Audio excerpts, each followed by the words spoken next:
Tak ahojte priatelia, v tomto videu budem hovoriť o nejaké novinky o téme politiky. Najmä teda vlastne jednak o Ukrajine a takisto aj akým spôsobom ukončiť tú vojnu na Ukrajine a aká je tam aktuálna situácia a ďalej aj o teda aktualitách v Česku a na Slovensku v politike a takisto mediálnej scéne, pretože naozaj médiá sú ešte mocnejšie ako politici, takže o týchto vlastne veľmi silných mocenských hrách. A budem tu samozrejme hovoriť z pozície ako človeka, ktorý patrí do vlastne vrcholovej elity slovenského národa. Nie som v tom zmysle, ako nepatrím do elity národa slovenského, že by som mal nejakú politickú funkciu, alebo že by som patril do nejakých tajomných alebo silných organizácií, ale hovorím to z pozície ako skôr človeka, ktorý ako možno má nejaké teda aj špeciálne poslanie v rámci inkarnácie na túto planétu. Veľmi teda zvláštnymi synchronicitami som sa naozaj dostal k veciam, alebo informáciám, o ktorých sa bežnému rádovému človeku ani nesnívalo, a o tom je v podstate mnoho videí na tomto YouTube kanále. A tým, že som jednak aj ako protikorupčný aktivista chvíľku pôsobil, tak naozaj sa človek dozvedel, že ako veľmi špinavú hru aj médiá hrajú s verejnosťou. To bola tiež taká zaujímavá synchronicita. Ďalšia taká veľmi moja významná prednosť je to, že tým, že pokročilé meditačné techniky praktizujem, tak som podstatne odolnejší voči propagande, či už jednej alebo druhej strany. A je to naozaj taký falošný dualizmus. Ja hovorím, že naozaj klamú vás všetci, klamú vás alternatívne médiá, klamú vás mainstreamové médiá, všetci ako takže je to naozaj veľmi ťažký, veľmi zložitý začarovaný kruh, z ktorého veľmi ťažko von, a len ja som jeden z mála ľudí, ktorý naozaj vie tie informácie a veľmi chaotické a protichodné informácie nejako odfiltrovať tým, že do tých zákulisných mediálnych a politických hier vidím, tak a naozaj tie mediálne hry sú veľmi špinavé, o ktorých sa naozaj bežnému rádovému človeku aj nesnívalo. Je to naozaj ďaleko horšie ako ten najhorší scenár, ale na strane druhej ako ja môžem, alebo disponujem a vysvetlím, že ako sa tie veci majú. Takže začnem asi tou témou na Ukrajine, potom by som vlastne pokračoval aj teda zaujímavé témy, čo sa týka diania aj v Česku, čo sa týka teda ako možno sa podarilo nejaké veci objasniť, ktoré tiež zaujímavými synchronicitami, že prečo aj tie české médiá sú tak ako veľmi nebezpečne posadnuté nenávisťou voči Slovensku. Že aj v tejto mozaike sa niečo podarilo vlastne doplniť alebo vysvetliť. No a možno je výhoda, že ako skutočne teda mám relatívne smiešný počet odberateľov alebo na svojom YouTube kanáli, a to je v skutočnosti aj niečomu dobré, pretože keby som naozaj mal nejakých 50,000 odberateľov, si teraz predstavte, o takýchto veciach by som hovoril, tak asi už dávno by som bol zlikvidovaný, či už fyzicky zlikvidovaný, alebo by mi bol zlikvidovaný YouTube kanál, čo sa už raz stalo, že naozaj tam som ako skutočne videl, že hoci ako takých skutočných čiernych mágov je skutočne veľmi málo, ktorí majú reálnu silu, reálnu moc niečo zmeniť alebo niečo urobiť, ale keď už sú takíto ľudia, ktorí existujú, tak skutočne dokážu až neuveriteľné veci, kde teda som skutočne mal neuveriteľné veci, sa naozaj diali, že až do takéhoto extrému to môže dôjsť. Tam tiež mám také podozrenie, že možno tam ešte bol skutočný zámer aj tejto čiernej mágie ma nejako fyzicky zlikvidovať, ale ako prejavilo sa to len tou likvidáciou toho kanálu, že možno tam bol pôvodný zámer, vzhľadom tomu, že a ja som ako človek, ktorý je po etickej stránke veľmi čistý človek, tak nefunguje na eticky čistého človeka, nefunguje tá čierna mágia tak dobre ako na nejakého eticky poškodeného človeka. Takže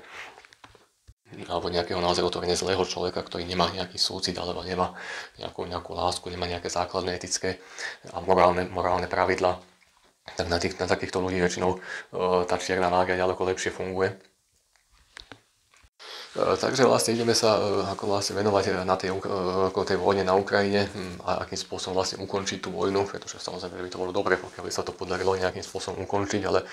čo tomu bráni, faktom je to, že vlastne nevyhovuje to ani jednej, ani druhej strane. A to ukončiť ten konflikt. A ďalšia vec je to, že keby sa aj akoby došlo k nejakému prímeriu, to ešte neznamená, že prímerie rovná sa mier, že ako nevieme, aké všelijaké následky zložité by to malo, pokiaľ by sa aj prímerie vlastne uskutočnilo a nemuselo by to byť len pozitívne veci v súvislosti s tým prímeriem. Nemuseli by to byť len pozitívne veci, sú tam aj ďalšie nejaké rizika, o ktorých teraz budem hovoriť. Takže ešte aby som doplnil a predsa trošku ako odbočil od tej témy, od tej Ukrajine, tak aj určite aj tie nejaké, samozrejme ja sa s tým nejako nechválim, ale robím aj nejaké pravidelné, nechcem úmyselne hovoriť, že v akých pravidlách, teda ako frekventovane robím aj nejaké tie rituály, vlastne také ako na určitých akupunkturných bodoch planéty je naozaj možné robiť veľmi účinné rituály šamanské na niektorých horách. A sú to naozaj veľmi účinné rituály, ktoré naozaj môžu významne pomôcť. A teda aj keď to robíme len hrstka ľudí, tak naozaj má to vplyv a je vždycky vidieť, že aspoň niečo sa v tej politike zmení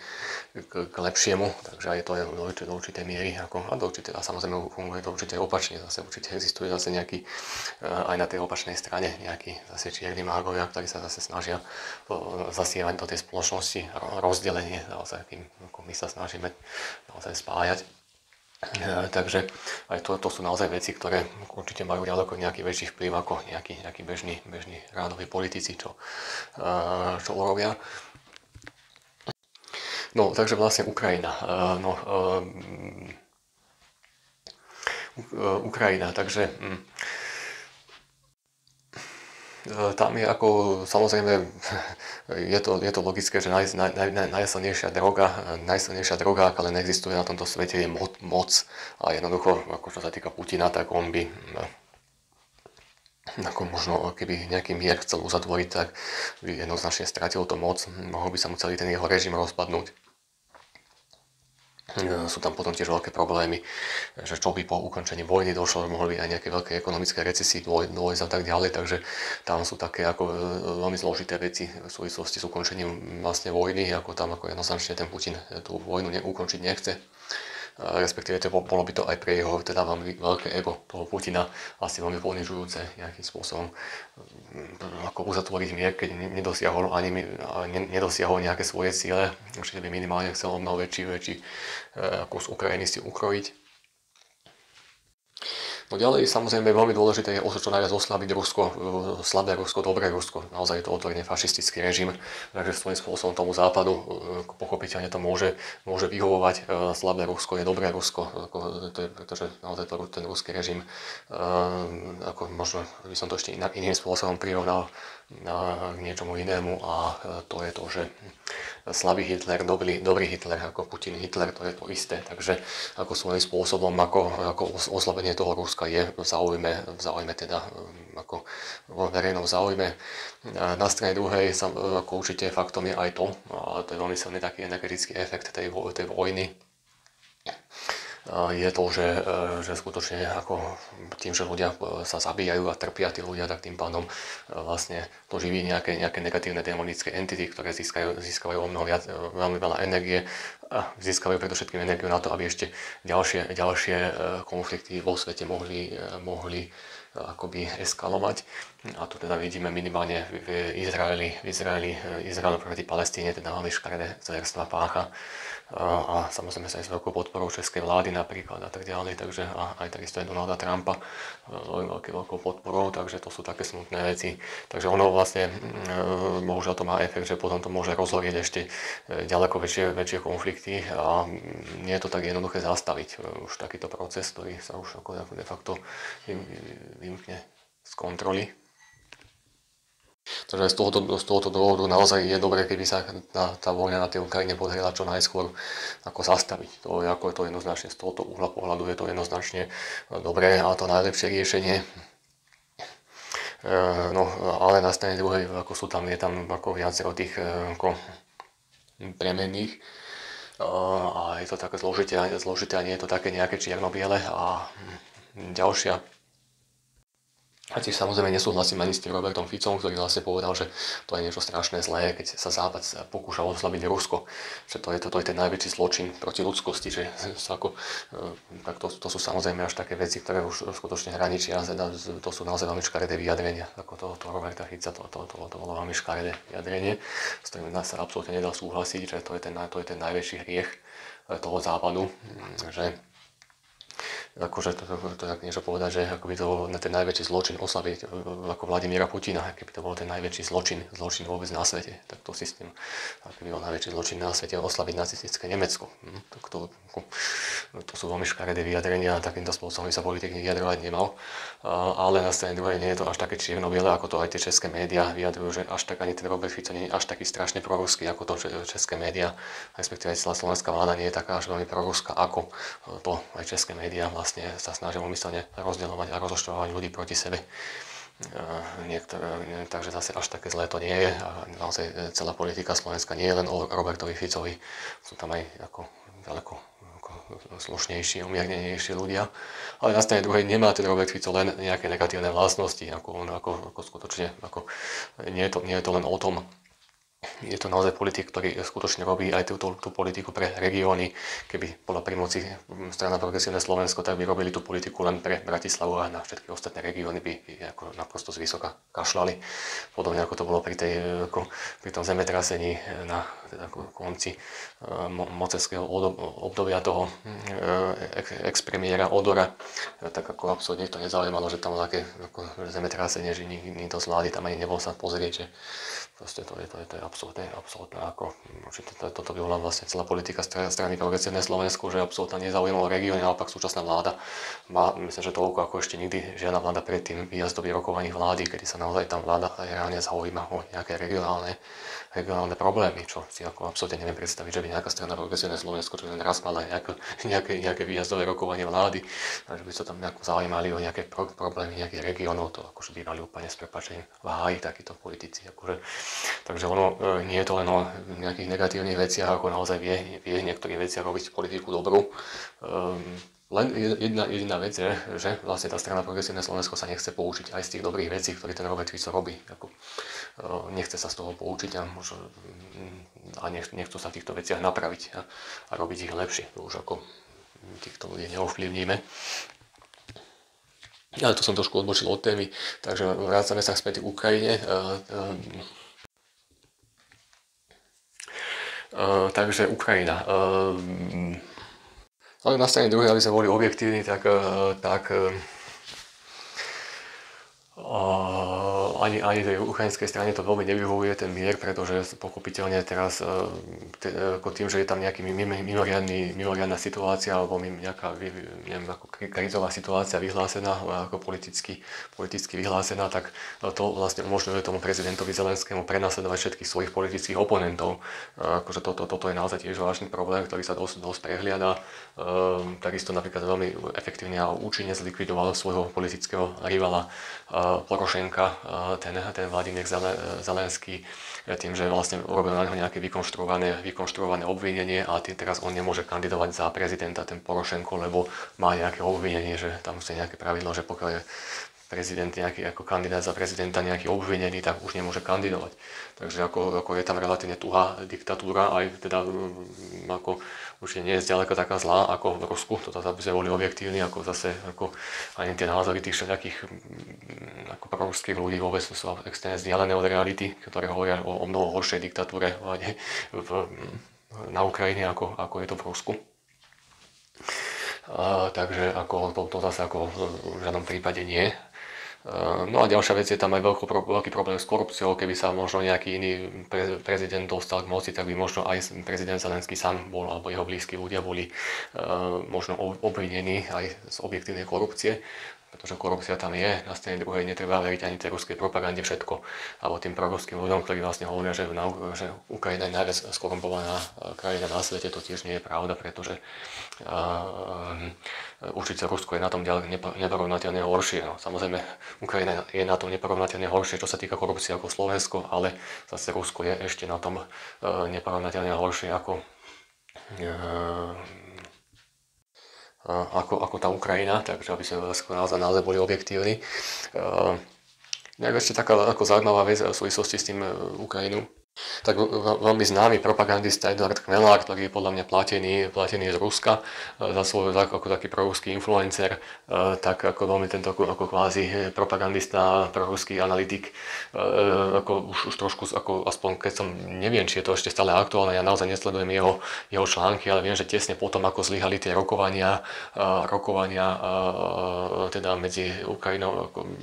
keď sa ten Trump akože snažil ako sprostredkovať tie rokovania medzi Ukrajinou a Ruskom a samozrejme Rusko ten mier odmietlo, tak odvtedy nejako ten Eduard Chmelár, aspoň neviem, či to je ešte stále aktuálne, ale aspoň minimálne nejaké statusy zverejnil, ktoré trošku boli normálnejšie a trošku objektívnejšie, že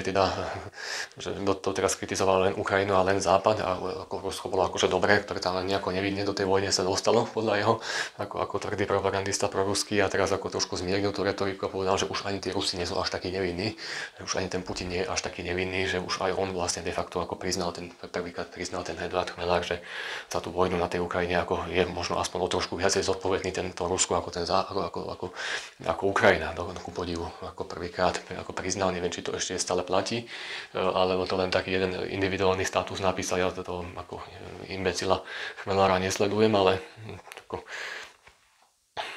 takže ako hovorím, to je tiež podľa mňa jednoznačne platený človek z Ruska, pretože myslím, že tesne potom, ako ho za jeho veľmi kontroverzné na proruské názory vyhodili z univerzity, tak ho bolo ide na ruskom veľvyslanectve, kde pravdepodobne asi si hľadal nejakú novú prácu. Eduard Chmelár určite pravdepodobne bol platený za to, že je teraz aj možno aj dodnes platený je za to, že je proruský influencer, ktorý obdivuje Putina. Ale už možno bola tá propaganda neudržateľná o dobrom Putinovi, keď už on sám vlastne takto, aj keď ho Trump sa snažil nútiť k tomu mieru a predsa ho odmietol ten mier, tak to už bola naozaj asi neudržateľná propaganda aj pre toho Chmelára, že už nemohol hovoriť o nejakom dobrom Putinovi a zlom západe.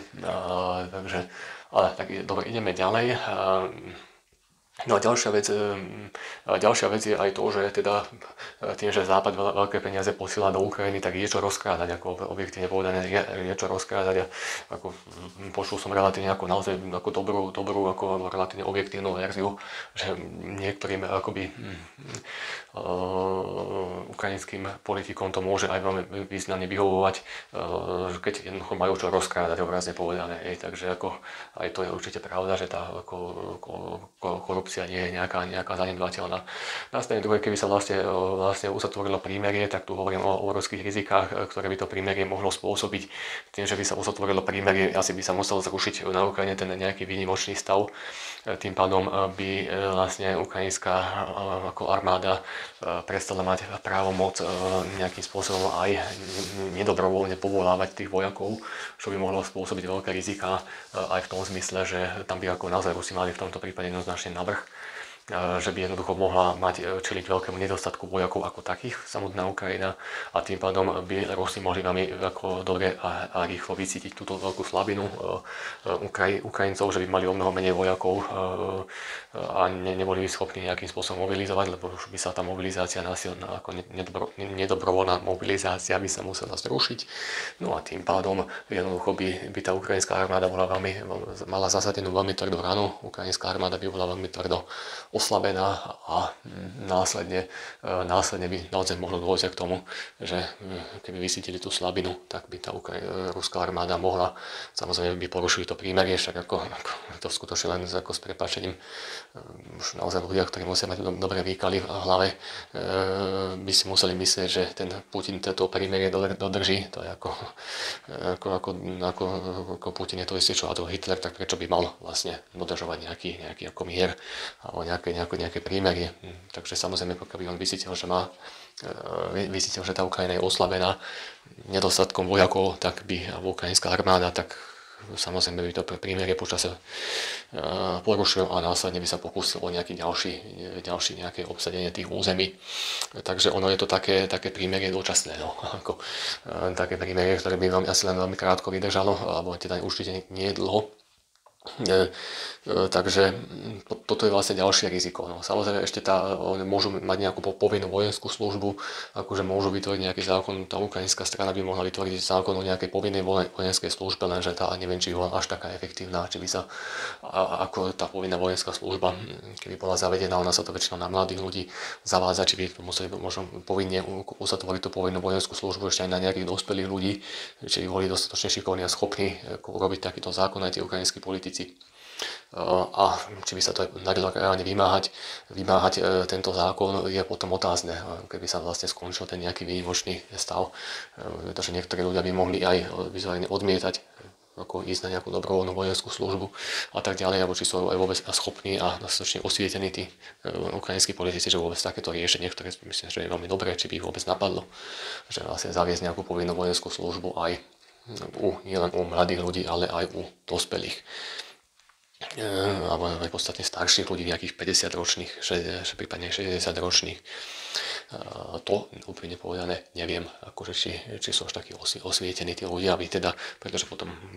ak by tomu nedošlo, tak naozaj by mohli tú obrovskú slavinu, toho obrovského oslavenia tej ukrajinskej armády, tie Rusi veľmi dobre využiť. Ale takisto vlastne sa síce na jednej strane sa aj tá proruská propaganda posmieva, že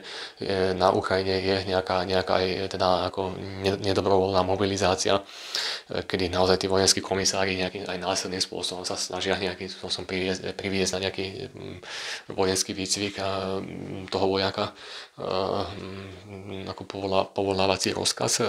Na strane druhej už sa hovorí, že aj v Rusku je niečo veľmi podobné, že už ako aj Rusko čelí veľkému nedostatku vojakov a už aj tam naozaj dochádza ako možno nie v nejakom masovom meritku, ale aspoň nejakom obmedzenom meritku dochádza k tomu, že teda ako veľmi násilným spôsobom aj tam nejakých odvádzajú nejakých ľudí. Najmä sú to možno nejakí cudzinci, ktorí možno z nejakých Kazachstánci a podobní ľudia, ktorí tam ako v Rusku nejakým spôsobom pracujú. Majú tam víza, tak aj takýchto ľudí veľmi často sa stane, že nejakým násilným spôsobom odvedú, alebo možno aj časť nejakých ruských vojakov, alebo aj časť možno vojakov, ktorí majú absolvovanú nejakú povinnú vojenskú službu, že ich tam nejakým násilným spôsobom ako predvedú. Takže ako aj takéto veci sa stávajú. Takže hovorím, je to taká vec, ako aj Putin, aj Zelenský jednoducho prišli o politickú moc, prišli o moc a moc je veľká. Ak by bolo prímerie, tak by naozaj hrozilo, že naozaj by sa tam museli teda už skutočne aj voľby v Ukrajine a jednoducho, áno, priznajme si, že droga je moc je najsilnejšia droga a jednoducho ten Zelenský sa asi veľmi nechce zbaviť tej moci a nehovoriac o tom, že by sa mohla aj obrovské korupčné nejaké škandály a aféry odhaliť. Mohol by čeliť nejakému trestnému stíhaniu, takisto by čeliť možno nejakej aj zlej reputácii alebo zlej povesti, zlému menu, pokiaľ by sa nejakým spôsobom možno začala nejaká tá korupcia aspoň šťastí ako riešiť. Takže to je vlastne ďalší problém. Takže a tiež nevýhoda toho prímeria je to, že by sa vlastne zastavil ten proces oslavovania toho Ruska. Čo teda nie je zrovna pre nejaké moc pozitívne pre záujmy západu ako takého. No ďalej vlastne by som sa ešte venoval tomu, akým spôsobom v súvislosti s konfliktom na Ukrajine vlastne informujú české médiá. Ako české médiá skutočne je to naozaj nechutné, aspoň ako časť českých médií, ako naozaj nechutný a hnusný nacionalizmus vlastne sa snažia pestovať v českom národe. To považujem za veľmi nebezpečné. Konkrétne sa napríklad jedná o tom, že napríklad tú muničnú iniciatívu vlastne české médiá to tak zobrazujú a až také chválospevy v čase českých médií venuje vlastne vláde Petra Fialu, že v podstate celá tá muničná iniciatíva je len český projekt a ako veľmi takým manipulatívnym spôsobom vlastne to informujú o tom najmä tie napríklad médiá toho Iva nešťastného českého neonacistu Iva Lukačoviča, to sú vlastne Seznam Správy a Novinky.cz, tak tie takým spôsobom informujú o tom, že to je v podstate len český projekt a ako, že celá ešte dokonca tak majú tú drzosť, to znamená, že Česká muničná iniciatíva,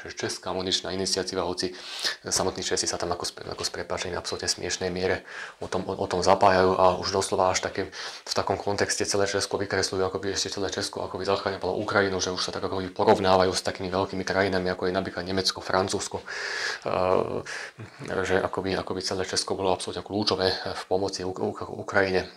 čo je absolútne zvrátené, pretože myslím, že aj tá ministerka Černochová vlastne prezradila, že koľko peňazí ako z Česka išlo na tú Českú muničnú iniciatívu, to boli absolútne že smiešné peniaze, že to je ako absolútne nejaké smiešné, možno nejaké ani nie 1% nejakého rozpočtu ministerstva obrany, absolútne smiešné nejaké čísla, takže ako to ani nemá zmysel sa o tom baviť, no ale už sa akože takýto až veľmi nebezpečný nacionalizmus tiež v súvislosti aj s tou vojnou na Ukrajine, veľmi nechutný nacionalizmus som videl, ako tiež to bolo tuším na Novinky.cz naprosto dehonestujúci článok napísaný o tom, že vlastne čo sa týka výroby munície, že české firmy sú neviem aký svetový líder vo výrobe munície, až na to, že už zavodli tam povedať a veľmi manipulatívnym spôsobom to bolo napísané, už zavodli povedať, že to v skutočnosti nie sú české firmy, ale slovenské firmy s českým vlastníkom, ktorí pôsobia na Slovensku a v skutočnosti na Slovensku a slovenské firmy sú naozaj svetovým lídrom, že každý štvrtý delostrelecký granát na tej Ukrajine pochádza zo Slovenska, čo je teda určite veľmi pozitívna reputácia pre Slovensko, keď sa takýmto spôsobom darí zadržiavať tú vlastne tú ruskú armádu a Česko s tým absolútne nemá nič spoločné. Takisto aj tá letecká ako lietadlová firma Aero, tak to má slovenský vlastník, to síce má vo vlastníctve, má to Penta vo vlastníctve túto firmu leteckú, ale nikto tomu nehovorí, že je to slovenská firma za to, že to má slovenský vlastník, stále sa tomu hovorí, že je to česká firma, podobne ako aj nejakou veľmi dlhou historickou tradíciou. A samozrejme, a takisto aj celý ten ako priemysel sa ďaleko lepšie slovenskému priemyslu zbrojárskému darí ako tomu českému, či už súkromnému alebo štátnemu, ako hoci aj českých médiách sa možno dočítať úplne opak, ale jednoznačne ako toto už za socializmu to bolo na Slovensku bolo silnejší ten zbrojársky priemysel a udržalo sa to know-how sa asi podarilo udržať doteraz a dodnes to platí. Akože naozaj to sa ako, ale je to taký dosť nechutný nacionalizmus, že ako až docela z nejakého svetového hráča robia z Českej republiky. A hoci to nie je pravda, keby to naozaj bola pravda,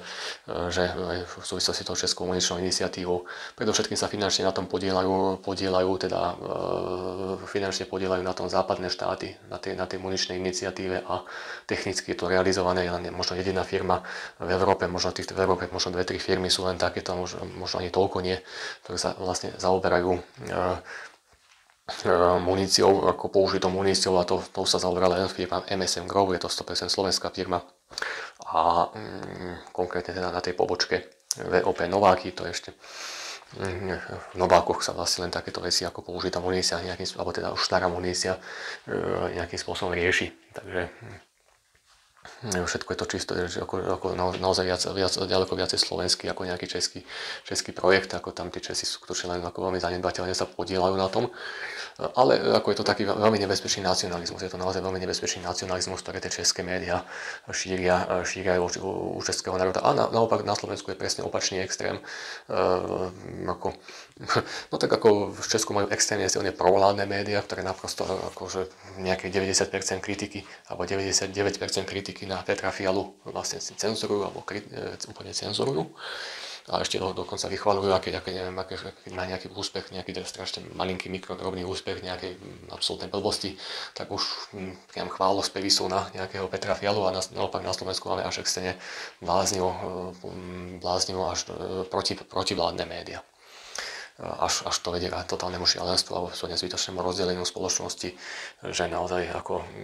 je to veľmi nebezpečné. Naozaj niektorí tí Slováci, ktorí si myslia, že čítajú tie nešťastné médiá, tak si naozaj myslia, že žijú na nejakom ďaleko horšom Slovensku, aké v skutočnosti je, ako nejaké médiá to nejakým spôsobom vykreslia.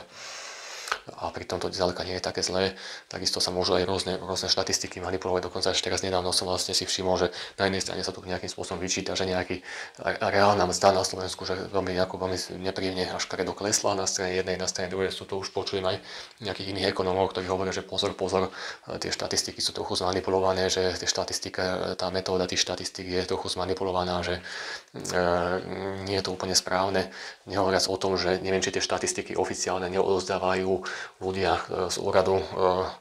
pre rozpočtovú zodpovednosť, čo sú vlastne, tam sú vlastne nominanti tejto organizácie, sú čisto opoziční nominanti, ktorí môžu mať čisto politické dôvody nejakým spôsobom skresľovať nejaké štatistiky, pretože nemajú ako súčasnú vládu radi, že naozaj si tí ľudia môžu myslieť, že žijú na onom horšom Slovensku, takže kým na Slovensku Slováci sa extrémne bičujú, sami seba bičujú, poničujeme sa, že aký sme najhorší národ, pretože samozrejme médiá to melú do kolečka dokola také vlastne seba poničovanie sme vo všetkom sme najhorší, pretože nevolíme progresívne Slovensko, nevolíme tie opozičné politické strany, tak sa musíme takto bičovať stále sme najhorší.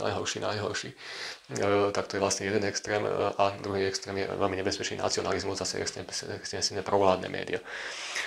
No a ako som už vlastne spomínal, už taký extrém, ako je vlastne výstavba tej prečerpávacej elektrárne na Slovensku, čo je teda už fantastický úspech a veľmi pozitívna vec. Už keď takéto veci ako otvorene nenávisť a hejt a otvorene antikampaň voči takémuto niečomu šíria, čo je úžasná vec a pozitívna vec, pretože asi nejakým spôsobom tie médiá, ako keď vidia, že táto vláda je úspešná, tak možno toho úspechu sa naozaj boja, aby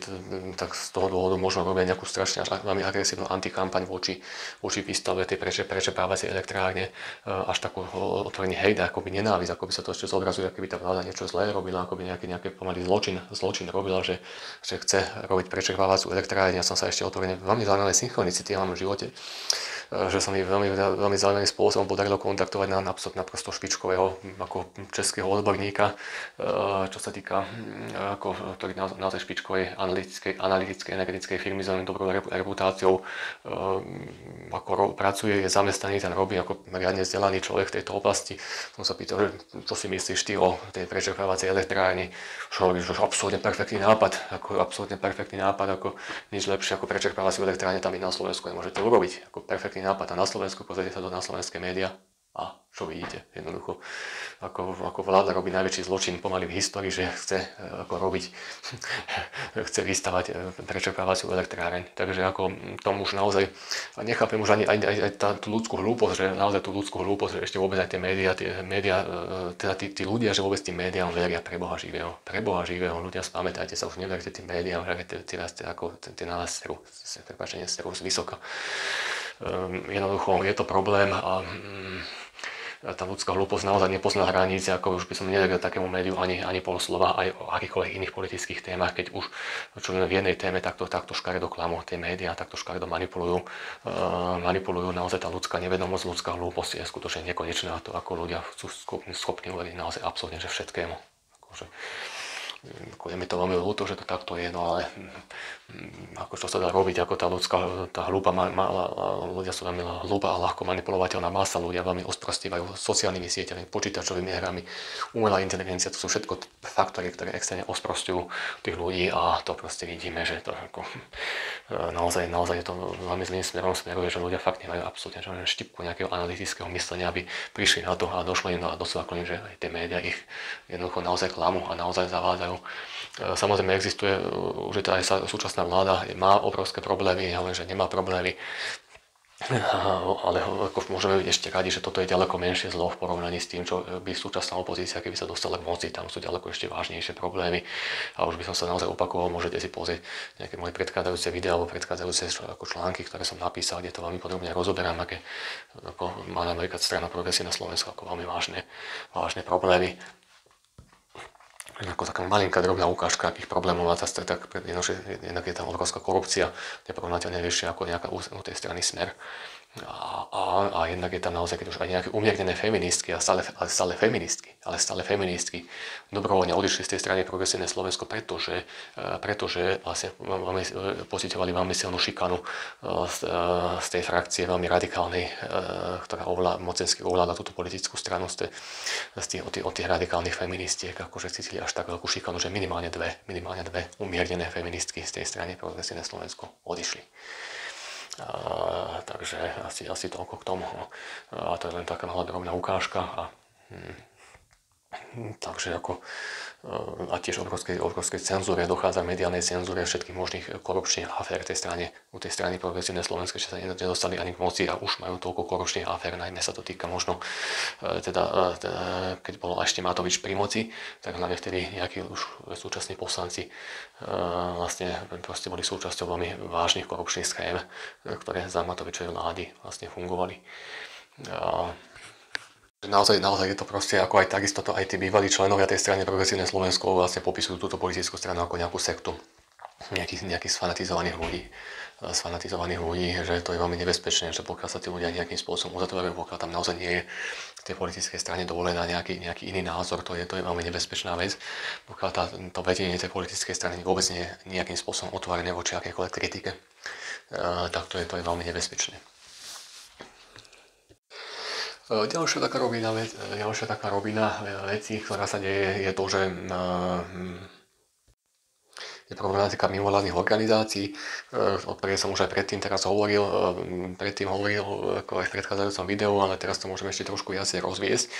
Že osobne si myslím, že môže aj tento neonacista Ivo Lukačovič môže mať aj nejaké iné dôvody, nemusí to byť len ten neonacizmus, že prečo takú až nevraživosť voči Slovákom a slovenskému národu šíri vo svojich médiách, tak to hovorím, to ani nie je nejaký spravodajský, tie jeho médiá tohoto českého neonacistu, to sa ani nedá nazvať, že médiá, to proste tí ľudia, ako tí novinári majú jednoznačne za úkol a od svojich nadriadených jednoznačné úkoly dané, že proste neinformujte, ale dezinformujte. Proste len nejaká základná informácia je naozaj pravdivá, ale potom čo najviac nejakým spôsobom urobiť okolo nejakej pravdivé informácie základnej, urobiť čo najviac propagandy, čo najviac zmanipulovanie vlastne podať tú informáciu na jednej strane, aby vás tak ľahko nemohol chytiť za slovo, že vy manipulujete, vy zavádzate, vy klamete, ale dajú sa veľmi taká sofistikované vytrhnutie z kontextu nejakých informácií alebo dať ich do úplne iného kontextu, ako to bolo pôvodne zamerané. A podobne tých manipulačných techník je viacero, alebo existuje tzv. Manipulácia na základe misinformation, z angličtiny misinformation existuje, že keď vy zatajíte nejaký kontext tej veci a potom samozrejme ako tie české médiá takto informujú, ako slovenská vláda, ako by slovenský národ bol taký blbý, že teda má úplne najhorších politikov na svete, sme si to pomaly zvolili, ako skutočne sa tu hovorí o najhoršej krajine na svete, tak to sa v tých médiách Iva Lukačoviča vlastne šíri a nemusí tam byť hovorená jediná motivácia, len ten neonacizmus, otvorená nenávisť a nevraživosť voči Slovákom tohoto českého blázna, ale môžu byť aj za tým veľmi veľké peniaze, veľmi silný biznis. Že naozaj môžu byť za tým nejaké mimovládne organizácie, ktoré teda ako máme informácie o tom, že teda veľmi veľa peňazí, ono to síce bolo skôr odhalená táto aféra v súvislosti s ekológiou, že Európska komisia veľmi utajeným spôsobom vlastne platila mimovládne organizácie a mimovládne organizácie zase platili médiá pre vlastne mediálny lobbying v prospech nejakého Green Dealu a podobných nezmyslov, ale takáto vec nemusí byť len limitovaná len výlučne na takéto typy dotácií nemusia byť limitované len na ako ekológiu, ale podľa mňa takéto typy dotácií veľmi netransparentných mohli byť rozšírené aj na nejakú podporu nejakých mimovládnych organizácií, ktoré sa zaoberajú tzv. Demokraciou. A ako som tu už aj v predchádzajúcom videu spomínal, že možno nie je ani tak problém tých ľudí, ktorí dávajú tie peniaze, ako je možno problém v tých prijímateľoch tých peniazí. Ten prijímateľ tých peniazí sa strašne snaží nasimulovať alebo sa tváriť, že na Slovensku úplne zaniká demokracia, tak práve preto vy vám musíte finančne podporiť, aby sme nás ako demokratov veľkých musíte a demokratickú vlastne mimovládnu organizáciu musíte podporiť, pretože inak by nedostali žiadne peniaze, pokiaľ by sa tvárili, že že všetko je na Slovensku v poriadku a zďaleka to nie je také zlé, ako to mnohé médiá, ako aj slovenské a ešte a české deto médiá vlastne aj informujú. Takže podľa mňa môže byť za tým obrovský biznis, že aj z nejakých akoby logicky, že keď tá Európska komisia dá nejaké peniaze, tak chce vidieť nejaké výsledky. No a ako by chcete preukázať nejaké výsledky, že máte výsledky, tak musíte najprv sa tváriť, že Slovensko je najhoršia, najväčší vyvrhel v celej Európe, najväčší vyvrhel pomaly na svete je Slovensko a potom ako môžete sa veľmi tváriť, že ako veľmi sa snažíte napravať tú demokraciu na Slovensku v úvodzovkách aj cez nejaký mediálny vplyv, že môžu byť aj za tým takýto veľmi škaredý a veľmi neetický biznis, že možno aj ten Ivan Lukáčovič aj vie, že robí veľmi špinavú robotu, ale v podstate hladí len absolútne bezcitne, bez akéhokoľvek srdca. Ten človek hladí bez akékoľvek etiky, hladí len na peniaze. A toto môže byť reálny dôvod, že prečo tento človek to robí, prečo je také ako doslova tie jeho dezinfodenníky, prečo sú až takou totálnou nevraživosťou a zlosťou naladené proti Slovensku. Aj toto môže byť ten dôvod, že jednoducho tam môže byť veľmi netransparentné všetky finančné toky z týchto mimovládnych organizácií, ktoré tzv. Na demokraciu a boli určené. Ale to pozor, tam nie sú len zo Spojených štátov peniaze, to môžu byť aj predovšetkým najviac z Európy. Z Európskej únie môžu byť peniaze na takéto účely všelijaké, že tuto sa nejakí šašovia slovenskí ako si prídu na to, že nemusia až tak veľa pracovať, ale dokážu dokážu za minimum práce, len za šírenie nejakej mediálnej nenávistnej propagandy mediálnej, dokážu za minimum roboty si dokážu zarobiť extrémne veľké peniaze. A to určite môže byť do takýchto špinavých roboty zapojení aj niektorí novinári alebo aj niektoré celé denníky. Ďalšia taká vec je aj to, že prečo je český rozhlas, prečo je tak až takou zlosťou a nevraživosťou naladený proti Slovensku. A všimnite si, že aj ten český rozhlas je veľmi silne akože také prodemokratické, furt tam oni riešia tú demokraciu, že akých iných štátoch, či je demokracia alebo nie je demokracia, riešia tam ako Slovensko pomaly na každý druhý raz tam pomaly riešia nejaké Slovensku. Že ako na Slovensku zaniká demokracia, tiež mi to veľmi príde na to, že ťažko povedať, my nevieme do tých zákulisných hier, nevidíme, ako existuje v Českej republike, existuje ten ako zákon, infozákon, ja mám také ako skúsenosť, keď som aj komunikoval s tým českým rozhlasom, absolútne kašľú na nejaké zákony, ja upozorním, že pozor, vy debili, musíte dodržovať zákon, vy nemôžete, oni na to úplne kašľú, akože keby ste aj dali nejaký žiadosť o nejaký infozákon, by ste asi nezistili, že či aj Český rozhlas je platený nejakými mimovládnymi organizáciami, ťažko povedať, ako môže si ten riaditeľ toho Českého rozhlasu vlastne tak ako preukázať alebo ukázať, že však pozrite priatelia, a pozrite, aké mám ja dobré ekonomické výsledky, a to je na základe toho, že je platený za nejakou mimovládnou organizáciou, ktorá sa tzv. Demokraciou zaoberá,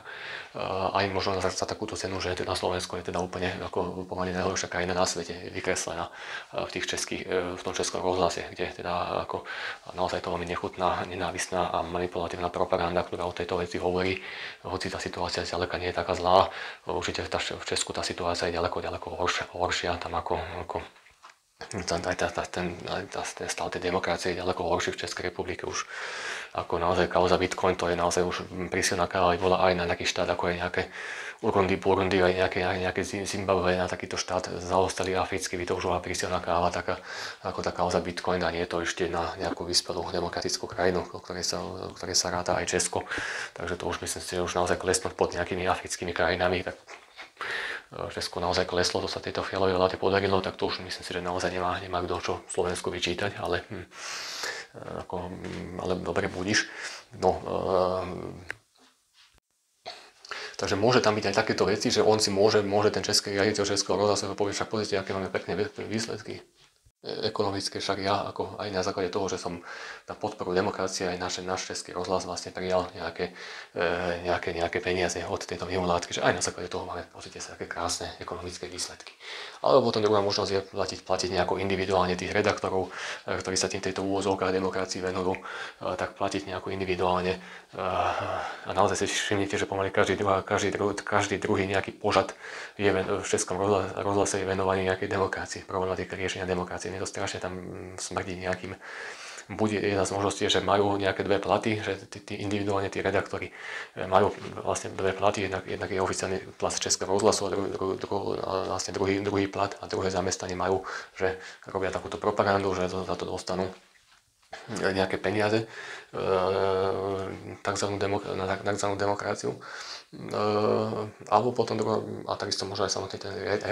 riaditeľ Českého rozhlasu dostane nejaký úplatok do vrecka, aby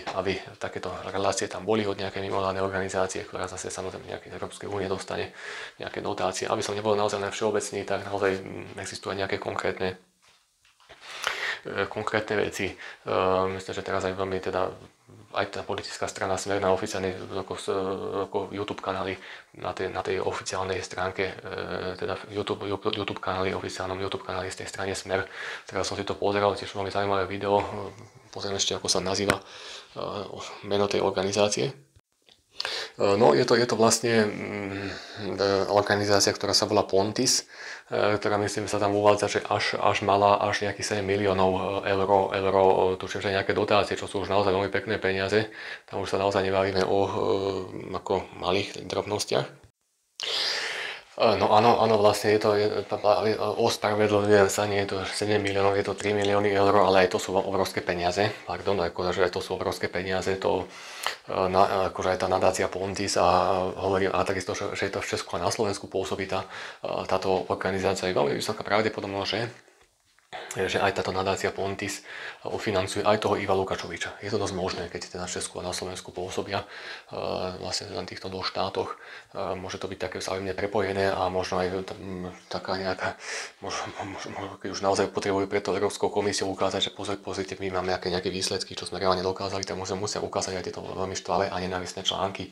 proti Slovensku, aby mohli ukázať, že ako teda v úvozovkách bojujú za demokraciu aj títo ako extrémisti, takže ako a samozrejme, čo je veľmi dôležitá vec, tak samozrejme veľmi dôsledným spôsobom a veľmi dôkladným spôsobom som si tieto informácie verifikoval, preveril, pretože politik nikdy nie je dôveryhodný človek. Tá politická strana nikdy nie je dôveryhodná a médiá sú ešte menej dôveryhodné ako politici, takže tam som si vlastne veľmi dôkladne a dôsledne preveril tieto informácie a naozaj som došiel k záveru, že tie informácie sú naozaj pravdivé, skutočne dostávajú takéto peniaze a ako aj táto nadácia Pontis a vlastne z tej Európskej komisie takéto pofiderné všelijaké dotácie dostávajú. Veľmi veľká časť tých dotácií je taká, že ich nemusí schvaľovať ani vláda, že nemusí to pretiecť ani cez vládu, že to môže priamo Európska komisia vlastne bez súhlasu vlády naliať nejaké peniaze do nejaké mimovládky. Nie všetky fungujú tak, že to musí byť ešte cez ministerstvo pretekať tie peniaze. Práve tento typ dotácie je najmenej transparentný, ako to v súvislosti s ekológiou. To sú najmä tie programy LIFE, ale môže fungovať aj na podporu tzv. Demokracie. Niečo veľmi podobné. No ešte vlastne veľmi dôležitá vec, možno nesmiem hovoriť o aké konkrétnosti, ale mal som také veľké podozrenie, pretože podarilo sa mi kontaktovať nejakého veľmi vplyvného človeka v oblasti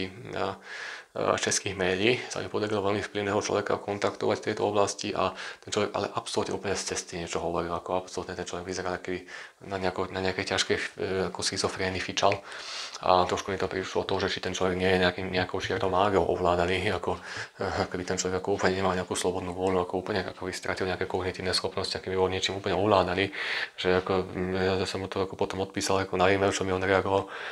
že prepáčte, ale vy mi tu ako úplne blbosti píšete, vy mi to úplne od veci píšete, vy mi ako reagujete, ako by som napísal nejaký úplne iný e-mail, ako čo mi to ako vystrájate, čo mám ako šibe, ako naozaj mi to trošku príde a ako samozrejme mnohým ľuďom sa to môže stať veľmi kontroverzné, ako čierna mágia, však to nemôže fungovať, to je nejaká blbosť. No ale ja som to vlastne ako hovorím ako takéto veci, hoci je strašne málo ľudí, ktorí naozaj sú skutočne čierni mágovia, ktorým to naozaj funguje, ale keď už sú takíto ľudia, tak ako to sú veci, ktoré ako naozaj sú to veci, ktoré ako hlavne z Južnej Ameriky to ľudia nejaký poznajú, ktorí ako to, keď niekto sa naozaj do takýmto veciam venuje, tak to reálne môže aj takýmto veciam byť, ale samozrejme musí ten človek byť aj nejako morálne pokazený, aby tá čierna mágia na neho fungovala, ten človek ako úplne vymletý a úplný blázon bol. naprosto šialenosť z tohoto človeka, ako išla, že niečo veľmi, veľmi temné, za toto celou, ako naozaj veľmi zlým smerom sa tá Česko uberá. Naozaj však, ako môžete si pozrieť predchádzajúce videá alebo nejaké články, kde to mnoho podrobnejšie rozoberám, ako tá česká mediálna scéna, to je proste jak za nejakého nacistického nemecká propaganda, aspoň časť českých médií sa takto naozaj nešťastne správa, ako naozaj mám veľmi vážne obavy o Českú republiku, je to veľmi smutné, ako čo sa naozaj deje tam. Takže skutočne to mi nápadne pripomína nejaké nacistické Nemecko, aspoň tá mediálna mozgová masáž v mnohých atribútoch, neviem, že úplne všetkých atribútoch, ale v mnohých atribútoch to veľmi nápadne pripomína a ako mám veľmi vážne obavy o Česko, akým smerom sa uberá a najviac nebezpečné je to, že nikto sa tým nezaoberá. Nikoho to netrápi, že tá česká mediálna scéna ide až takýmto veľmi nenávistným smerom, že nikoho to vlastne vôbec netrápi, že tu je nejaký problém, že nikto to vlastne vôbec nejako nerieši, že keby aspoň nejaká časť tých českých médií sa nejako ozvala, neviem, či vôbec alternatívne médiá, aspoň časť z nich, aspoň takéto veci kritizujú, hoci tie alternatívne médiá sú samé o sebe ako stračka, ale aspoň je to o niečo, alebo aspoň teda možno vyvážia ten priestor, aj tam neviem, nie som si úplne istý, či vôbec takéto niečo riešia tam. Veľmi paradoxne najčastejšie je pravda, alebo veľmi často je pravda taká informácia, ktorú sa nedozviete, alebo najväčšia pravda sa skrýva v informácii, ktorú sa nedozviete ani v mainstreamových, ani alternatívnych médiách. Že všetci vás klamú, ako niekedy, ako naozaj ani takú informáciu sa nedozviete. Niekedy sa možno trošku niektoré typy informácií je možno trochu bližšie v tých alternatívnych médiách, iných tých mainstreamových médií. Ale taktiež ani alternatívne médiá nie sú bez viny, oni tiež dostávajú z Ruska tie peniaze, podľa môjho názoru, pretože síce už je to veľmi veľa rokov dozadu, ale v podstate však aj myslím, že dodnes to je, myslím, že na mojom YouTube kanáli, kde vlastne v podstate ten veľmi popredný člen alternatívnych médií, ten Norbert Lichtner, sa tam niečo ako rozčuloval a on sa v podstate previekol, že on vlastne radšej teda zaprie nejakú svoju česť, radšej zaprie nejakú nezávislosť tých médií, ale chce byť vlastne niekým sponzorovaný, lenže kto bol ten niekto, kto chcel sponzorovať, to bola asi najskôr ruská ambasáda. Takže ako v nejakom takomto kontexte sa on sám vlastne vyjadril, takže vlastne tam riešili toho Tibora Eliota Rostasa alebo Roštaša, tak sa nejako on vlastne maďarské meno má ten Tibor Eliot Rostas. Takže vlastne toho tam nejakým spôsobom riešili a takisto aj on o sebe hovoril, ten Lichtner, takže on vlastne tú infovojnu si nejakým spôsobom, ale myslím, že všetky tie alternatívy, a takisto hovorím ešte s tým už teraz nebohým Petrom Králikom, som tiež taká zaujímavá si, oni si tam bol ochotný nejakým spôsobom so mnou komunikovať, on vlastne z tých alternatívnych médií odišiel neskôr a následne tento Petr Králik ako potom nejako ochorel a neskôr zomrel, do niečomu niekto nepomohol za to, že mi prezradil takéto informácie, ale hovoril, že áno, už vtedy hovoril, že má také veľmi silné indície, že teda nie, že má indície, ale že celkom isto vie overiť to, že tie dezinformačné médiá, ten slobodný vysielač, že tie alternatívne médiá, že majú v podstate viacej peňazí, ako oficiálne deklarujú. To za A a za B teda povedal, že nevie, kde tie peniaze idú, ale že najskôr si myslí, že z toho nejakého ruského veľvyslanectva tie peniaze tečú. Toto on ako na rovinu mi povedal a síce už je to mnoho rokov dozadu, keď som s tým takto komunikoval, ale nemyslím si, že by sa niečo zmenilo. Osobne si nemyslím, že by sa niečo zmenilo. A hovoríme takisto, samozrejme nezabúdajme na obrovské zlo aj v tých alternatívnych médiách, ktoré vlastne tvrdia počas pandémie, tvrdili, že nedáte sa zaočkovať, lebo Bill Gates vás chce začipovať. Nakoniec sa ukázali, že boli absolútne bezchybné alebo vlastne nemali žiadne problémy. Tie očkovacie vakcíny čas ukázal, že to boli dezinformácie a ja som už od začiatku hovoril, že to sú to dezinformácie, takže je to také smutné, no, ako aj zo strany alternatívnych, tak aj zo strany mainstreamových médií tu dochádza obrovskému rozdeľovaniu spoločnosti. Teraz aktuálne, keď je táto vláda pri moci, tak to rozdeľovanie spoločnosti, kde z mainstreamových médií, ak by bola zase ako súčasná opozícia pri moci, tak zase by sa šírili dezinformácie, však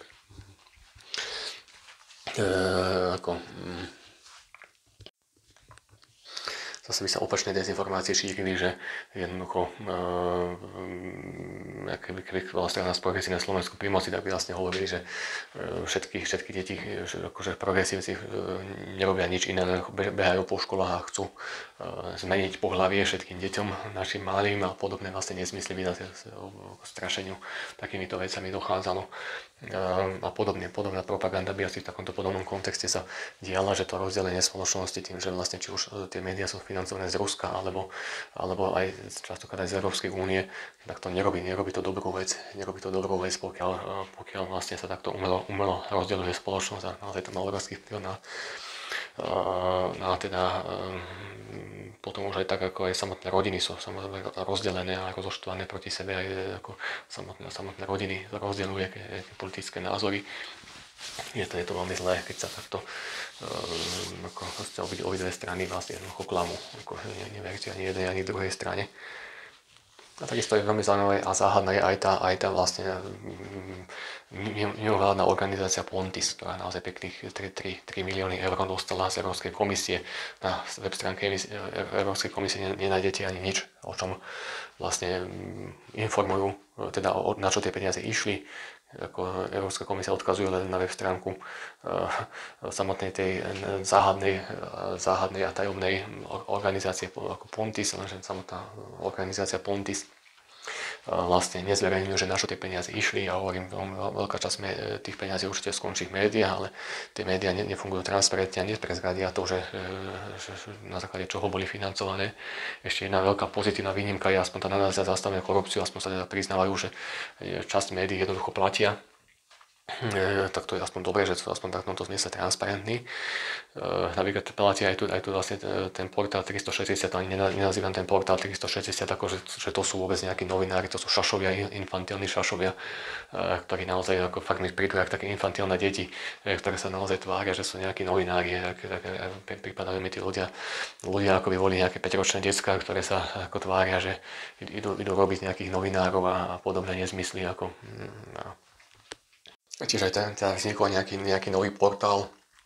Interes, ale našťastie to nemá nejakú veľkú sledovanosť, ale tam tiež vidím takú obrovskú propagandu, ešte možno ďaleko extrémnejšiu a ďaleko zúrivejšiu a ďaleko viac nenávistnú, ako je nejaký denník N. Takto tiež za tým vnímam niečo veľmi, veľmi temné. Aj za tým ako našťastie to nemá možno až takú veľký vplyv. Možno na nejakom Instagrame možno sú ešte najviac úspešní. Neviem, akú sledovanosť majú, ale ako tomto tiež nevidím v tom nič pozitívne, nie, že aj nič dobrého, ale našťastie nemá zmysel sa nimi nejako zaoberať, lebo až taký vplyv nemajú, ale tam ako tiež vidím ako obrovskú nenávisť aj z tohoto portálu. No naozaj ako absolútne ukážkový príklad toho, ako sú už ľudia naprosto zblbnutí a naprosto zmanipulovaní nejakou propagandou. Bola vlastne tá kauza tých penziónov, to ani nepotrebuje komentár, ja som už osobitný článok o tom napísal, ale kde až tá ľudská hlúposť pre Boha živého môže končiť, ako fakt, ako aby takýmto nezmyslom ľudia naleteli pre Boha, ako naprosto vytočné rozdelenie spoločnosti, tam sa naozaj kradnú nejaké, alebo teda bolo nejaké podozrenie, nebolo nejaké dokázané, bolo nejaké podozrenie, že tam nejako netransparentne sa prerozdelili nejaké dotácie ako PPA, ale pritom to boli len stovky tisíc eur a pritom vlastne médiá ako ignorujú ďaleko vážnejšie aféry a odputávajú pozornosť od nejakých ďaleko vážnejších afér. A takisto aj tá strana, a takisto aj tá mimovládna organizácia Zastavme korupciu mala ďaleko väčšiu vážnosť, ak by sa nezaoberali len vlastne korupciou súčasnej vlády, ale zaoberali sa rovnako aj korupciou Matovičovcov, akože vlastne vôbec sa tu teraz neriešia, keby sa naozaj aspoň nejakú trošku vážnosti a dôstojnosti by táto organizácia mala, ak by naozaj sa zaoberali aj tými obrovskými peniazmi a sledovali nejaké finančné toky, koľko počas pandémie, COVID pandémie, koľko nejakých zdravotníckych profitérnych organizácií na nejaké testovanie a podobných vecí získali peniaze a týmto sa vlastne vôbec nezaoberajú oni. Že to vôbec nejde tam o nejaký boj proti korupcii, ale to je obyčajné robenie politiky na základe nejakých politických fariem. Takisto možno nejaké mimovládne organizácie veľmi intenzívne financovali aj tú kampaň počas roku 2020 až 2023, kedy vlastne dokázalo, a teraz je to už definitívne potvrdené, že vlastne dokázalo veľmi silne až premotivovaným vlastne prenasledovaniu vtedajšej opozície, politickému prenasledovaniu. A teraz je to už naozaj definitívne potvrdené, už každý, kto sa tomu trošku ako má možnosť, minimálne je možné, kto chce si o tom informácie dohľadať, tak si naozaj dohľada. že naozaj tie, aby som sa opakoval, ale už som sa tomu dosť venoval tým tzv. Čurilovcom, že to vôbec nebolo až také čisté a je to ako, máme teda silné, ale jasne preukázané argumenty v tejto oblasti, sú, ako vystočne by som sa opakoval, ale tam je to tiež možno, že chcem povedať o tých mimovládnych organizáciách, ktoré tiež možno, či už môžu byť tie mimovládne organizácie, oni môžu byť vlastne byť dvoma vecami pokazení, môžu byť pokazení peniazmi a môžu byť pokazení aj mocou, že môžu mať nejaký taký pocit, že ja to teraz dokážem ako ovplyvňovať nejaké politické dianie a mne to obrovsky neskutočne vstúpilo do hlavy táto vec. A tá moc možno, že ovplyvňovať nejaké veci tiež tých ľudí možno pokazí a potom zbytočne dochádza k takémuto rozdeľovaniu spoločnosti. A takisto vlastne to, čo s tým spôsobili, tie mimovládne organizácie spôsobili akorát väčšiu radikalizáciu toho Roberta Fica, ktorý ešte sa stal ďaleko viacej proruský. Takže ako to sú vážne problémy a ako je to taká, že takže ako toto je veľmi zlá vec, že ktoré naozaj tie mimovládne organizácie, či už proruské alebo takisto ktoré vlastne hlavne patria či už alternatívne médiá, tzv. Proruské, alebo takisto opačný názorový tábor. Takže hovorím, ja už sa aj naozaj, ja som ako silne liberálny človek, ja mám veľmi silne liberálne názory, ale ja už sa naozaj bojím nazývať, že liberál, ja som liberál, pretože keď naozaj toto majú prezentovať, ako liberálov majú prezentovať, či už tieto tzv. Liberálne médiá, čo sú úplná stoka, alebo nejaká liberálna politická strana vlastne najviac reprezentuje ten liberalizmus, to strana Progresívne Slovensko, čo je úplný odpad, tak ja už naozaj sa aj hanbím povedať, že ja som nejaký liberál, ako ja naozaj v pravom slova zmysle mám liberálne názory, ale keď toto takýmto spôsobom sa zovšol ten liberalizmus minimálne na Slovensku, že už to vlastne nie je to, čo to kedysi bývalo, nejaké čisté ideály alebo nejaké ako ľudské práva a nejaké pozitívne veci, tak toto už sa naozaj hanbím povedať, že som ako hovorím liberál, ja už radšej ani nehovorím o sebe, že som liberál, lebo keď toto naozaj toto na Slovensku prezentuje liberalizmus, tak je to takáto obrovská ako špina a nenávisť a zloba, ktorú vlastne prezentujú tieto médiá. To nie som, ja som nezmenil názor, ale naozaj tie médiá sa naozaj takýmto spôsobom popsuli a zmenili a je to naozaj veľmi zlé a je to veľmi nebezpečné, čo aj tie médiá vlastne vystrajajú a vyvádzajú na Slovensku, že ako hovoríme možno aj na základe aj samotní tí Čurilovci a tí policajti Čurilovci vlastne unikli a časť bola aj medializovaná časť bola tých nahrávok, ako sa tí Čurilovci medzi sebou rozprávali.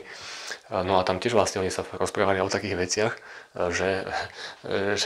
my by sme bez nejakého mediálneho vplyvu absolútne nemohli robiť takéto nejaké politické prenasledovanie, ako vlastne teraz robíme, že vlastne médiá sú pre nás veľmi dôležité. No, takže na jednej strane, keď sú teraz vlastne,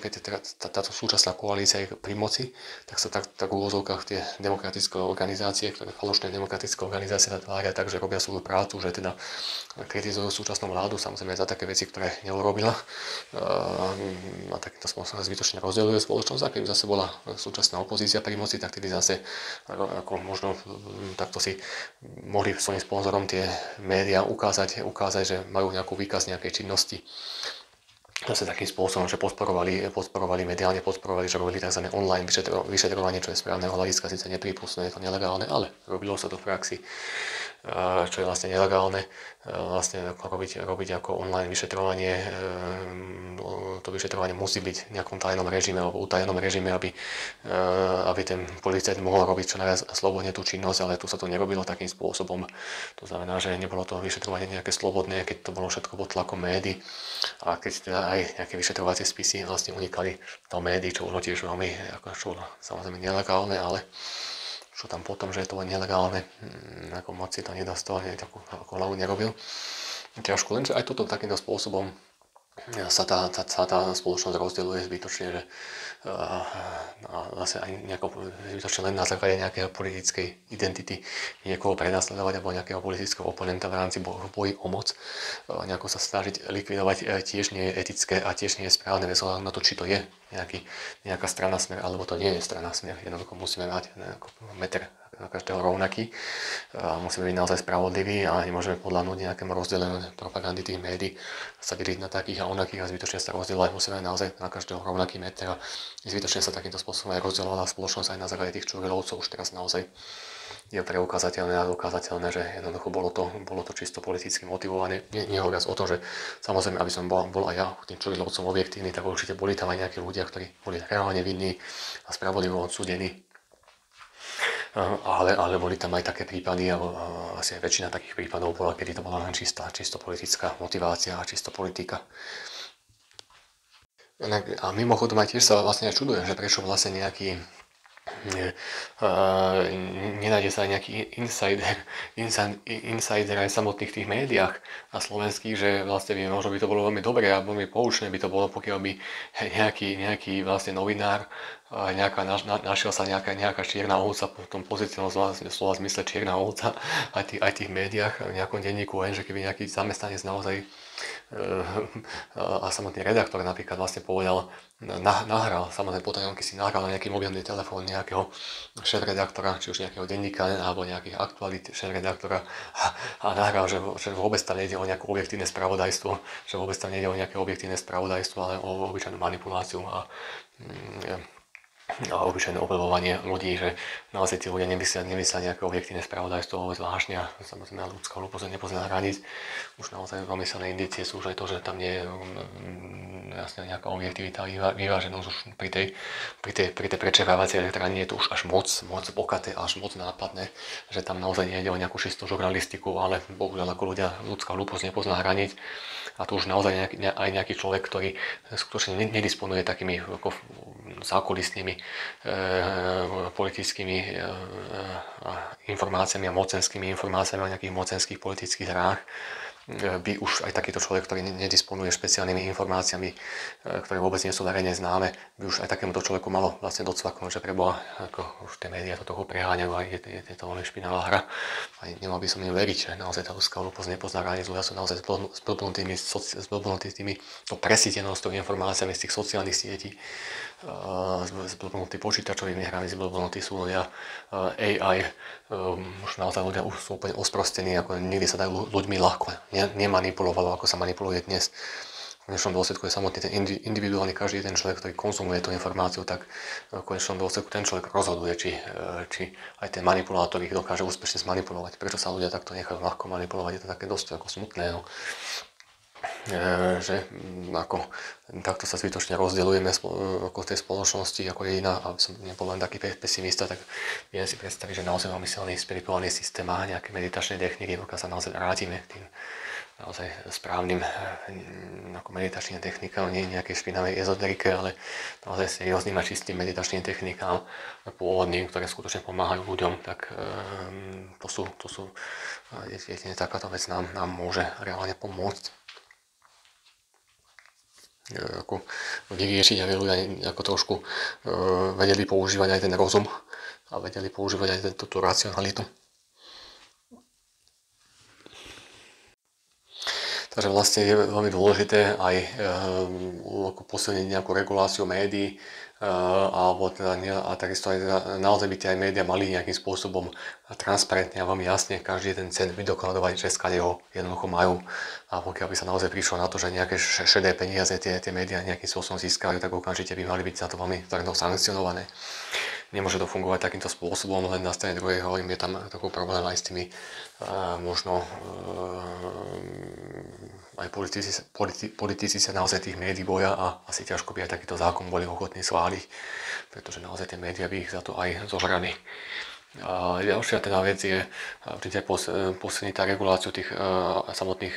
mimovládnych organizácií je tiež veľmi dôležité, keď naozaj získajú obrovské peniaze z verejných zdrojov a nikto nevie, že na čo vlastne tie peniaze išli. Určite nie je v poriadku. Keď nemajú ani nejaké výročné správy alebo naozaj sú nejako podrobne rozpísané, na čo išli tie peniaze, to je veľmi vážny problém, ale funguje to takto bežne, ale už samozrejme už nejaká drobná regulácia bola zo strany akoby súčasnej vlády, tých ako mimovládnych organizácií, čo ja osobne vítam, nie je to nič zlé, ale už samozrejme dezinformácie už v samotných českých médiách, že je to tzv. Ruský zákon, že tzv. Ruský zákon a vôbec to prirovnávať nejakému ruskému zákonu, kde kde sú reálne zakázané mimovládne organizácie, kde členovia mimovládnych organizácií jednoducho idú do väzby, idú do väzenia, kde sú ľudia reálne zatváraní za to, že robia že majú vôbec nejakú mimovládnu organizáciu, že sú vôbec členmi nejakej mimovládnej organizácie, tak to sa naozaj nedá porovnávať so Slovenskom, to už je naozaj absolútne zvrátené. Akože kde tie české médiá, kde tá obrovská zloba, tá nenávisť voči slovenskému národu, ako ho popisovať ten slovenský národ, že ako sme si zvolili nejakú vládu, ktorá je úplne najhoršia na svete, tak to si myslím, že naozaj je prehnané a toto už naozaj tie české médiá, to je naprosto šialenosť, to už naozaj otvorenie nejaké, tam ako naozaj tie české médiá, niektoré sú už priamo na peklo napojené, metaforicky hovorím na ten veľmi negatívny princíp, na nejaké demonické entity a možno aj z pozadia to ovládajú nejakí čierni mágovia. A tiež si myslím, že aj tá Fialová vláda je napojená na nejakú čiernu mágiu, na nejaký ten veľmi temný a veľmi negatívny princíp, si osobne myslím. Hoci nemusia všetci tí zamestnanci, osobne si nemyslím, že všetci teda členovia vlády, alebo drvivá väčšina z nich si nemyslím, že by nejako vedome a priamo spolupracovali s nejakými čiernymi mágmi. A možno, že áno, ale osobne si myslím, že nemusí to byť nevyhnutne tak, ale to môže niekto z pozadia ovládať a z pozadia riadiť takéto veci. Takže potom mimoriadne temnú vládu, ktorá... Ale na strane druhej si osobne myslím, že aj tá Fialová vláda na to doplatila, že teda je napojená na tie najtemnejšie zdroje, je napojená, že už to kauzo Bitcoin, to už je nezadržateľné, to už je naozaj nezadržateľné, že naozaj tá karma sa akoby vrátila aj možno tým ľuďom, ktorí akoby tým čiernym mágom, ktorí ovládali to politické dianie v prospech Petra Fialu. Ja osobne si myslím, že nejaké indície k tomu vedú, že ako takéto veci ako naozaj existujú, naozaj fungujú a naozaj boli aj takýmto spôsobom použité, keď dokonca nejaký popredný čierny mág až veľmi nápadne sa vyjadril k tomu, že podporuje a teda veľmi vplyvný čierny mág a dokonca je to ten istý človek, ktorý zlikvidoval môj YouTube kanál, keď vlastne hovorí, že teda ako veľmi podporuje Petra Fialu, že je to najúžasnejší človek pomaly na svete, ktorého treba podporiť. Keď toto veľmi popredný čierny mág povie, tak asi niečo na tom bude. Osobne si myslím, a ako naozaj stalo sa to a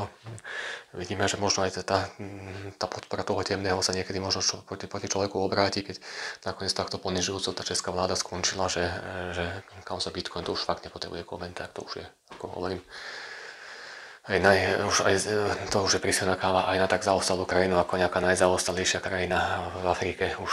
ako by bola veľká hanba, ostuda, takáto aféra, to už je príliš vážny problém. Takže že niekedy sa asi aj tá karma trošku vráti tým čiernym mágom, ktorí takúto špinavú hru hrajú a tu vidíme, že je to veľmi špinavá hra aj zo strany médií, ktoré nedokázali ani len taký tlak vytvoriť, aby tá česká vláda okamžite odstúpila z funkcie. Tu sa stále ešte na nás krásne usmieva nejaký Peter Fiala, ktorý je za takéto strašné obrovské zločiny zodpovedný ako jeden z najväčších zločinov politických, ktoré sa vôbec kedy v dejinách strednej Európe udiali, ako je tá kauza Bitcoin. Takže ako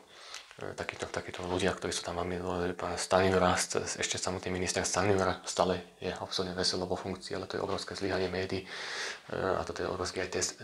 či sú naozaj české médiá reálne slobodné a vidíme, že slobodné nie sú, keď neboli schopné ani len odvolať Petra Fialu alebo celú vládu, aby padla, alebo ani len vytvoriť tlak na to, aby ten Stanjura odstúpil a takisto myslím ešte aj nejaký ďalší nominant za stranu tú STAN. Za tú stranu STAN ešte ďalší človek bol vysoko postavený človek za tú stranu STAN tiež bol do tej aféry nejako namočený, bol spolupáchateľom takéhoto obrovského zločinu. A české médiá nemajú ani takú silu alebo taký vplyv, ako s prepáčením, ako sú extrémne posadnuté nenávisťou voči Babišovi tie české médiá, ale za Petra Fialu by sa ako byli aj na život a na smrť by za Petra Fialu bojovali, keď ho nevedia ani len jeho vládu odvolať, ani na to vytvoriť nejaký tlak, ani len vytvoriť tlak, aby ani len pozvať na nejakú demonštráciu protivládnu. Nedokážu nič také, neorganizujú ukazuje sa, nič také médiá nepodporujú ako, tak tam ako naozaj tie české médiá to skutočne funguje asi na takej úrovni, ako nie sú tie české médiá slobodnejšie ako boli médiá za socializmu, nič sa nezmenilo, stále je to úplne rovnaké. České médiá neboli slobodné ani za socializmu a nie sú slobodné ani dnes, keď toto je obrovská hanba, obrovská ostuda, keď ako to už dávno mala tá vláda okamžite padnúť a okamžite odvolaná tá vláda. A keby médiá chceli, tak by taký tlak určite vytvorili. Určite by vytvorili, pokiaľ by sa Babišovi stalo takéto niečo podobné už stalo, tak určite by na druhý deň celá vláda padla. To je úplne, samozrejme, úplne jasné. Takže ako... No určite je to úžasná vec, akým spôsobom dokáže tá čierna mágia fungovať. Ono, však je to veľmi pozitívne, že ako veľmi zaujímavé svedectvá aj z Južnej Ameriky máme, hlavne špeciálne v Peru, naozaj sa nachádzajú skutočne reálne účinní čierni mágovia, ako aj tak čierna mágia funguje. Ono to funguje takým spôsobom, že skutočne je možné za určitých okolností úplne ovládať nejakého človeka, že ten človek úplne ako robot pracuje, že ty si ho môžete úplne ovládať ako nejakého absolútneho robota toho človeka. A to isté sa stalo aj pri prípade môjho predchádzajúceho YouTube kanálu, keď bol zmazaný, bol zlikvidovaný. Tam viacero ľudí sa muselo doslova správať ako roboti. Ako doslova roboti, ktorí proste absolútne stratili slobodnú vôľu, absolútne niečo ovládalo. Tam ako to sa inak nedá vysvetliť, že akým spôsobom mohol byť ten môj YouTube kanál zlikvidovaný. To sa naozaj inak vysvetliť nedá. Ako tam už naozaj akékoľvek racionálne vysvetlenia úplne dochádzajú a naozaj už predtým som vlastne tieto vedomosti mal, že to takto reálne funguje. Bežnému človeku sa to je veľmi náročné na pochopenie, že vôbec takéto niečo reálne môže existovať, môže fungovať, ale ono to skutočne reálne funguje.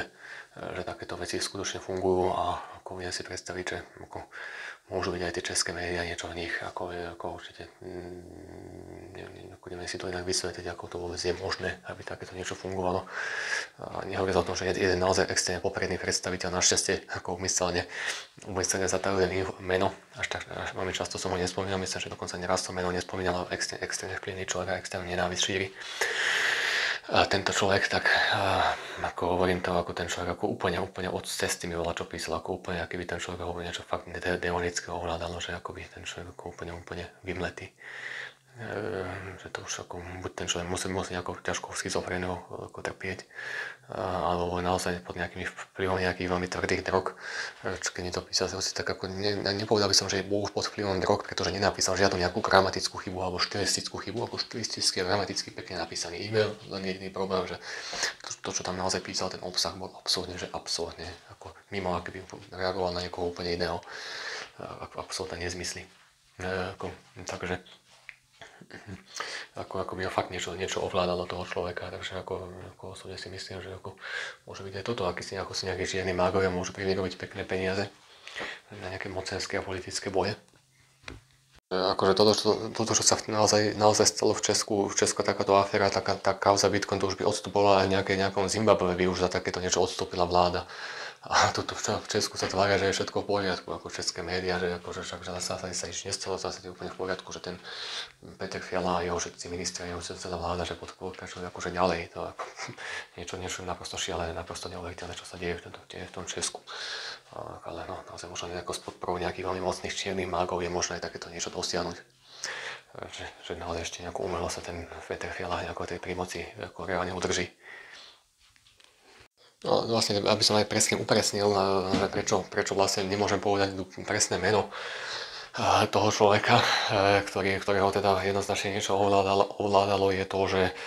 pre tých čiernych mágov je to extrémne vzácna vlastne spätná väzba a oni potom môžu tú čiernu mágiu ďaleko lepšie nejako zacieliť a lepšie špecifikovať a to ja úplne nechcem im pomáhať, ale hovorím, bol to veľmi vplyvný človek, ako veľmi vplyvný na tej českej mediálnej scéne. Ale nehovorím o tom, že by som to možno nejaký 1-2 roky, keď to už také aktuálne nebude, prezradiť mohol túto vec. Ako nevylučujem, že to prezradím, ale